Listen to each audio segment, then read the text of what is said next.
Hello everybody, it's Emma from Misfit Gardening. Hey Ginger, say hey. Say hey to all the viewers. You ain't coming through here, sunshine. I just wanted to give another update on the composters because about 2 weeks ago I actually added the Bokashi bin stuff to this, and I wanted to give a little bit of an update. So number one, after the next day after adding the Bokashi stuff into here, I noticed it smelt horrific. Bokashi operates by anaerobic bacteria, so it was kind of expected that it was going to smell, and I've only ever really used Bokashi compost material into a large open bin. So this is the first time actually doing it, and I did it in both of our compost bins. And I just want to see how it's now looking a week later, and a lot of the smell's gone. So I'm going to open both sides.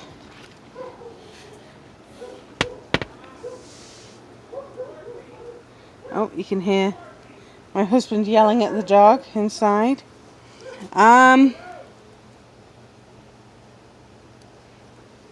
you can see we've got quite a lot going on in here.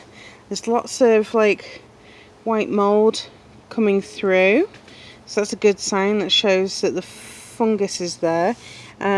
This is like the good thing about the Dura compost that I've been seeing is it's maintaining the volume pretty well. I've added a lot of chicken coop bedding in here as well, so that might have been the other mistake that I made, was that I put in the Bokashi stuff and the chicken coop bedding, and it smelled really bad, and we had a lot of flies. Ooh, I don't know what that critter is right there. No idea. But the material in here got really hot, like super hot. I couldn't put my hand in it. It was pretty warm, so I had to get a compost thermometer really to find out. This one you can see we've got a lot more mold and things that are on the top. I've actually been adding more things to this and need to mix it. But same kind of thing. I mean, you can see some of the, chicken coop bedding, but actually a lot of it's breaking down as well, and the smells from the Bokashi bin has gone. This one is still my favourite in terms of, let me turn the light off on my camera. This is still my favourite in terms of ease of tumbling.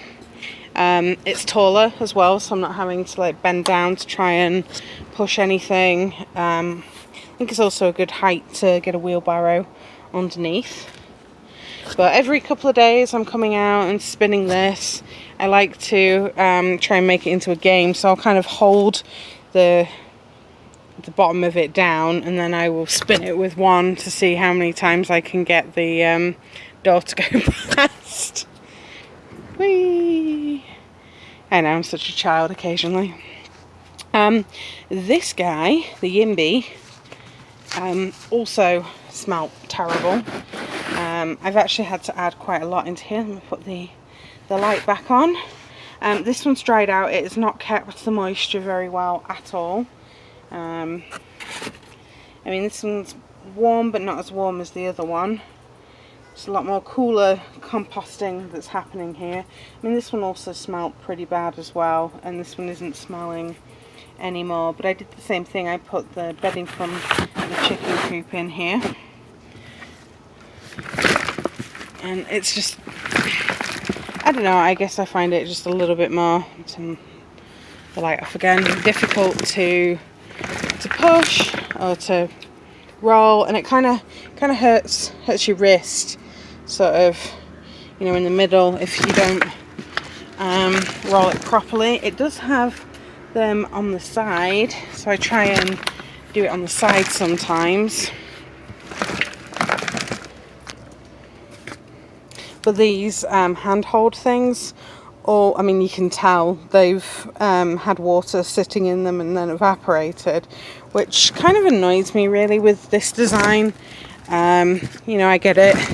You've kind of built in your baffles to help mix your compost, you know, within the handle design. That's kind of a great use. If I just kind of put the light back in, see these are the handles. But the thing that I'm not really liking for this is you can kind of see a little bit of steam coming out because it's a little warm still. You know, it just collects water on it, and then when you go to turn it, you know, if you're stupid like I occasionally am when I get home after a long day, you end up kind of dumping the water all into your shoes, if you're wearing shoes, or onto whatever you're wearing. So that's not been great. The other thing with this composter is I have to keep topping it up. It's not kept the volume. I have to keep putting stuff in there, whereas this one has kept the volume. So the Jura's kept the volume pretty well, actually. I mean, it's lost maybe, I don't know, 1/8 of the volume, whereas this one's easily lost maybe 2/3 of the volume. So there's a big difference there.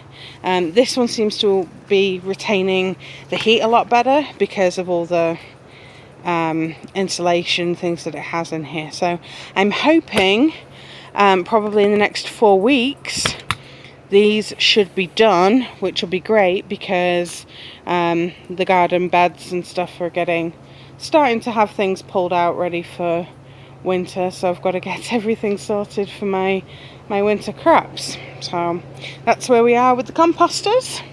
Until next time, I'm Emma from Misfit Gardening, and I'll see you guys soon. Bye bye.